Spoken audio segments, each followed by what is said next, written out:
দিন দিন আমার ঈমান দুর্বল হয়ে যাচ্ছে, এক্ষেত্রে আমার করণীয় কি? তো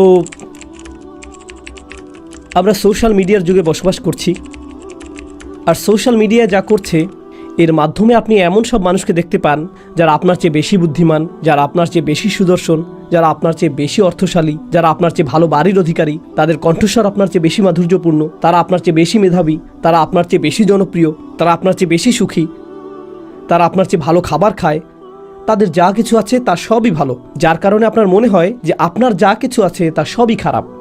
আর তখন আপনি আল্লাহর কাছে বলেন, ও আল্লাহ, তাদের জীবন এত ভালো কেন, আমার জীবন এত খারাপ কেন?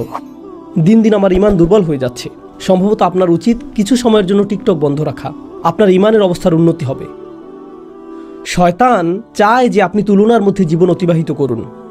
প্রথম থেকেই সে নিজেকে আদম আলাইহিস সালামের সাথে তুলনা করেছিল, এটাই তাকে ধ্বংস করেছে। আর আপনি জানেন কি হচ্ছে এখন? সার্বক্ষণিক নিজেকে তুলনা করা ছাড়া আপনি চলতে পারছেন না। মেয়েরা নিজেকে অন্য মেয়ের সাথে তুলনা করছে এবং বলছে, অমুক আমার চেয়ে লম্বা, অমুক আমার চেয়ে চিকন, অমুকের ত্বক আমার চেয়ে ভালো, অমুককে মানুষ বেশি পছন্দ করে, অমুকের দাঁত বেশি সুন্দর, অমুকের জামা কাপড় বেশি সুন্দর, অমুকের বিয়ে হয়ে গেছে, ও মাই গড, অমুকের বাচ্চা হয়ে গেছে, আমার এখনো বিয়েই হয়নি, অমুক পড়ালেখা শেষ করে ফেলেছে, আমি এখনো ফার্স্ট ইয়ারই শুরু করিনি।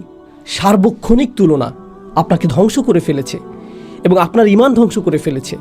এই কারণে আপনি লক্ষ্য করছেন না যে আপনার কি আছে, আপনি সবসময় লক্ষ্য করছেন অন্য মানুষের কি আছে, আর তখন আপনার যা আছে তা আপনার কাছে নগণ্য মনে হয়। আল্লাহর শপথ, যদি আপনার কাছে কোনো খাবার না থাকে আর তখন আপনাকে কেউ ছোট এক টুকরা রুটি দেয়, তাতে আপনি সন্তুষ্ট হয়ে যাবেন। কিছু না থাকার চেয়ে সামান্য কিছু থাকাও ভালো। কিন্তু আপনার কাছে যদি সেই এক টুকরা রুটি থাকে আর আপনি তাকিয়ে দেখেন যে অন্য একজনের কাছে আরো বড় রুটির টুকরা আছে, তখন সহসাই সেই এক টুকরা রুটিতে আপনি আর সন্তুষ্ট থাকবেন না। যদি আপনি অন্য কোনো দিকে না তাকিয়ে নিজের মতো করে থাকেন, এটাই যথেষ্ট। আল্লাহ বলেছেন, লা তাতামান্নাউ মা ফাদ্দালাল্লাহু বিহি বা'দাকুম আলা বা'দ। তোমরা আকাঙ্ক্ষা করো না সেই সবের যার মাধ্যমে আল্লাহ তোমাদের একের উপর অপরকে শ্রেষ্ঠত্ব দান করেছেন। অন্য সেই সকল জিনিসের প্রতি আকাঙ্ক্ষা করতে থাকবে না। লিররিজালি নাসিবুম মিম্মা ইকতাসাবু ওয়া লিন-নিসাই নাসিবুম মিম্মা ইকতাসাবনা। পুরুষরা যা উপার্জন করেছে তাতে তাদের একটি অংশ রয়েছে এবং নারীরা যা উপার্জন করেছে তাতে তাদের একটি অংশ রয়েছে। আসআলুল্লাহ মিন ফাদলিহি, অর্থাৎ যদি তোমরা উত্তম কিছু আশা করো, আল্লাহর নিকট যা আছে সেই অনুগ্রহের জন্য প্রার্থনা করো। আল্লাহর কাছে এই প্রার্থনা করবে না যে ও আল্লাহ, তার কাছ থেকে এটা কেড়ে নিয়ে আমাকে দিন। না না না না না, আল্লাহর নিকট যা আছে তা থেকে চান। তো আপনাদের হতাশা এবং ঈমানের দুর্বলতার বেশ বড় একটা অংশ আসছে অন্য মানুষের প্রতি এবং তারা কি করছে তার প্রতি আপনার মন সবসময় আচ্ছন্ন থাকার কারণে। তো আপনাদের হতাশা এবং ঈমানের দুর্বলতার বেশ বড় একটা অংশ তৈরির কারণ হলো আপনার মন সবসময় আচ্ছন্ন থাকে অন্য মানুষকে নিয়ে। তারা কি করছে, তারা কোথায় বসবাস করছে, তারা কেমন আছে, তাদের জীবনে কি ঘটে যাচ্ছে। আপনার নিজের জীবনযাপন করুন। সোশ্যাল মিডিয়া ব্যবহার করে আপনি অন্যের জীবনযাপন করা থেকে বিরত থাকুন। তারা কৃত্রিম। সোশ্যাল মিডিয়ায় সবচেয়ে সুখী দম্পতি, তাদের দাম্পত্য সম্পর্ক শোচনীয় অবস্থায় আছে, কিন্তু তাদেরকে এটা প্রদর্শন করতে হবে যে তাদের দাম্পত্য জীবন কতই না সুন্দর, কারণ এর ফলে তাদের সোশ্যাল মিডিয়াতে নেতিবাচক প্রভাব পড়বে। এই জগৎটা কৃত্রিম, এর বড় একটি অংশ কৃত্রিমতায় পূর্ণ, আর এটাকেই আপনি মানদণ্ড মনে করছেন। এটাই আমাদের সময়ের সবচেয়ে বড় সংকটগুলোর একটি। আপনি সবসময় অপর্যাপ্ততা এবং অপরিপূর্ণতার অনুভূতিতে ভুগছেন, অথবা আল্লাহ আপনাকে পর্যাপ্ত দেননি। এটা ঈমান দুর্বল করার বড় কারণগুলোর একটি। আল্লাহ আপনাদের সবাইকে এটা থেকে রক্ষা করুন।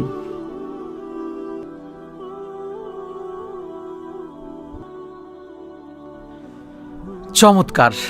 পরবর্তী প্রশ্নে যাচ্ছি,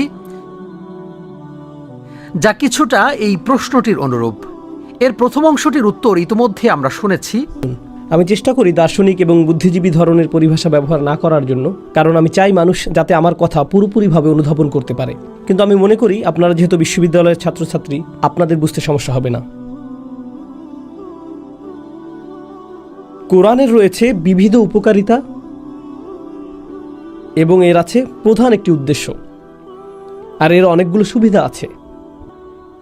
এটাকে এভাবে চিন্তা করুন, কর্মক্ষেত্রে আপনার প্রধান একটি দায়িত্ব থাকে, কিন্তু সেই দায়িত্বের সাথে সাথে আপনি কিছু সুবিধা ভোগ করে থাকেন। হতে পারে আপনি অফিস থেকে বিনামূল্যে কফি পানের সুবিধা পান, এটা অনেকগুলো সুবিধার একটি। আপনার চাকুরির মূল উদ্দেশ্য বিনামূল্যে কফি পান করা না। চাকুরির মূল উদ্দেশ্য হলো সেই দায়িত্ব যা আপনাকে পালন করতে হয়। কোরআন আমাদেরকে একটি দায়িত্ব দিয়েছে। কোরআন আমাদেরকে দিয়েছে একটি উদ্দেশ্যপূর্ণ জীবন, যা হলো বিচার দিবসের জন্য আমাদের নিজেদেরকে প্রস্তুত করা। আর আপনার নিজেকে বিচার দিবস অর্থাৎ ন্যায় বিচারের যে দিবস, তার জন্য প্রস্তুত করতে আপনাকে নিশ্চিত করতে হবে যে আপনি ন্যায় বিচারকে জীবনে ধারণ করেছেন এবং আপনি বেশি থেকে বেশি ন্যায় বিচার প্রতিষ্ঠায় চেষ্টা করেছেন। তো আপনাকে নিজ পরিবারে ন্যায় বিচার প্রতিষ্ঠার চেষ্টা করতে হবে। আপনার ন্যায় বিচার থাকতে হবে নিজ ব্যবসা প্রতিষ্ঠানে, প্রতিবেশীদের সাথে এবং বড় পরিসরে আপনার সমাজে এবং বিশ্বে। তো আপনি সব সময় ন্যায় বিচারের পক্ষে কথা বলছেন এবং চেষ্টা করছেন। এটাই আপনার জীবনের উদ্দেশ্য, আপনার নিজের জন্য এবং সবার জন্য। যখন আপনি ন্যায় বিচারের পক্ষে অবস্থান নেন যে কোনো পরিসরে, যদি আপনি ন্যায় বিচারের জন্য আপন বড় ভাইয়ের বিরুদ্ধে যান, যদি আপনি ন্যায় বিচারের জন্য আপন পিতার বিরুদ্ধে যান, যেমনটি ইব্রাহিম আলাইহিস সালামকে তার পিতার বিরুদ্ধে দাঁড়াতে হয়েছিল, যদি আপনি ন্যায় বিচারের জন্য নিজের সন্তান, স্বামী অথবা স্ত্রীর বিরুদ্ধে যান, অবশ্যই আপনি বিরোধিতার সম্মুখীন হবেন, আপনি বাধার সম্মুখীন হবেন, আক্রমণের শিকার হবেন, আপনি অপবাদের শিকার হবেন। এই সবগুলো বিষয় ঘটবে আপনার সাথে।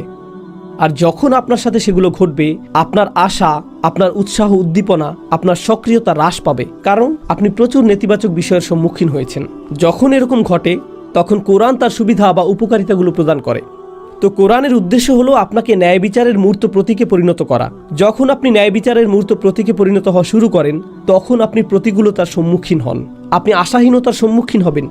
ঠিক এই সময় কোরআন আপনাকে আশা দিয়ে পরিপূর্ণ করে দেয়, এটা আপনাকে কৃতজ্ঞতা দিয়ে পূর্ণ করে দেয়, এটা আপনার পথ চলার শক্তি যোগায়, এটা আপনাকে চালিত করে নেতিবাচক প্রতিবন্ধকতাগুলো জয় করার জন্য।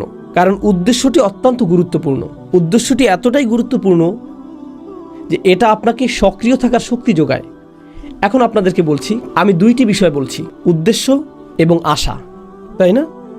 আর যখন আপনি ন্যায় বিচার প্রতিষ্ঠার উদ্দেশ্যটি পূর্ণ করার চেষ্টা করছেন, কিন্তু সেই উদ্দেশ্য পূরণ করা সম্ভব হয়ে উঠছে না, ঠিক তখনই কোরআনে বর্ণিত আশার বাণীগুলোর কার্যকারিতা শুরু হয়ে যাবে। এখনকার সময়ের সমস্যা হলো উদ্দেশ্যের সাথে আমাদের কোনো সম্পর্ক নেই। আমরা সুবিধাগুলো থেকে সবকিছু পেতে চাই, আমরা উদ্দেশ্য অর্জনের জন্য কাজ করতে চাই না।